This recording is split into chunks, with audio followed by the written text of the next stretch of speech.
ఓం సాయిరామ్. షిరిడి సాయిబాబా సత్సంగ్కి స్వాగతం. ఈ రోజుటి ఎపిసోడ్లో మనం బాబా వారికి సంబంధించిన రెండు అతి ముఖ్యమైన దివ్య విషయాలను తెలుసుకుందాం. ఒకటి బాబా వారి అభిషేక జలం మహిమ, రెండవది బాబా స్నానం చేసేందుకు ఉపయోగించిన రాయికి సంబంధించిన విషయాలు. ఈ విషయాల్ని శ్రీ సాయి దృష్టాంత సాగర్ నుండి తీసుకోవటం జరిగింది. ఇప్పుడు ఈ విషయాల గురించి వివరంగా తెలుసుకుందాం. ఒకప్పుడు నాసిక్లో రాంబాజీ అని పిలువబడే ఒక మధ్య వయస్కుడు ఉండేవాడు. అతను ఉన్నట్టుండి అకస్మాత్తుగా తన మానసిక సమతుల్యతను కోల్పోతాడు. అతను వీధుల్లో బట్టలు లేకుండా పిచ్చివాడ్లా తిరుగుతూ ఉంటాడు. ఎవరి మాట వినేవాడు కాదు. అతని కుటుంబం పూర్తిగా నిరాశకు గురవుతుంది.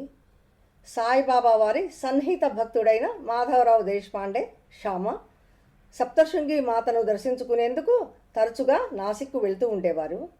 ఒకసారి శ్యామ నాసిక్కు వెళ్ళినప్పుడు రాంబాజీ ఇంటికి వెళ్తారు. అతని పరిస్థితిని చూసి వారి కుటుంబ సభ్యులతో ఇలా చెప్తారు: ఇతన్ని షిరిడీకి తీసుకెళ్ళండి, బాబా అభిషేక జలం తాగిస్తే వారి కృపతో తప్పకుండా నయమవుతాడు అని అంటారు. కుటుంబ సభ్యులు అతన్ని తీసుకెళ్ళటం చాలా కష్టమని చెప్తారు. కానీ చివరికి ఇదే మార్గమని భావించి అతన్ని తాళ్లతో కట్టి మరీ షిరిడీకి తీసుకువెళ్తారు. రాంబాజీతో పాటుగా అతని తల్లి కూడా షిరిడీకి వస్తారు. సప్తశృంగి మాతా దర్శనం చేసుకొని అదే సమయానికి శ్యామ కూడా షిరిడీకి చేరుతారు.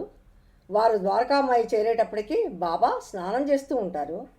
బాబా రాక కోసం వాళ్ళు వేచి ఉంటారు. అప్పుడు శ్యామ కూడా ద్వారకామాయికి వస్తారు.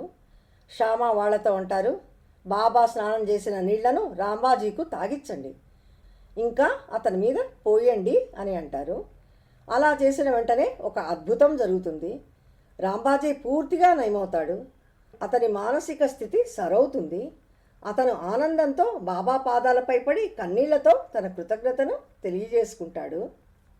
బాబా అక్కడున్న వాళ్ళని అతనికి కట్టిన తాళ్లను విప్పమని చెప్తారు.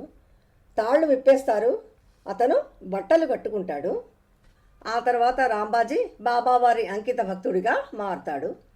అక్కడున్న రాంబాజీ తల్లి బాబా స్నానం చేస్తున్నప్పుడు ఎలాంటి సరైన రాయి లేకపోవటం గమనిస్తారు. ఆమె తన కొడుకుని ఇంతటి ఉపద్రవం నుండి కాపాడినందుకు, కరుణ ఇచ్చినందుకు బాబాకు తన కృతజ్ఞతను తెలియజేస్తూ బాబా సౌకర్యవంతంగా కూర్చొని స్నానం చేసేందుకు ఒక రాయిని సమర్పిస్తారు. ఆ తర్వాత నుండి బాబా ఆ రాయిని తను స్నానం చేసేటప్పుడు ఉపయోగించేవారు. ఆ పవిత్ర రాయి ఇప్పటికీ ద్వారకామాయిలో ఉందని తెలియజేశారు. ఈ అద్భుత లీల మనకి బాబా వారి అభిషేక జలం మహిమను తెలియజేస్తుంది. ఈ జలం అనేక మందిని అనేక రోగాల నుండి రక్షిస్తోంది. ఇక్కడ మనకి ఇంకొక గొప్ప సత్యం తెలుస్తోంది. ఏంటంటే, బాబా తన భక్తులు బాధపడటం అసలు చూడలేరు. వారు ఎల్లప్పుడూ తన కరుణతో రక్షిస్తారు, మార్గనిర్దేశం చేస్తారు. మనం ఎల్లప్పుడూ బాబా చూపించిన మార్గాన్ని అనుసరిద్దాం, వారి ఆశీర్వాదాన్ని ఎల్లవేళలా పొందుదాం. వచ్చే ఎపిసోడ్లో బాబా వారి మరొక అద్భుత లీలతో కలుద్దాం. ఓం సాయిరామ్.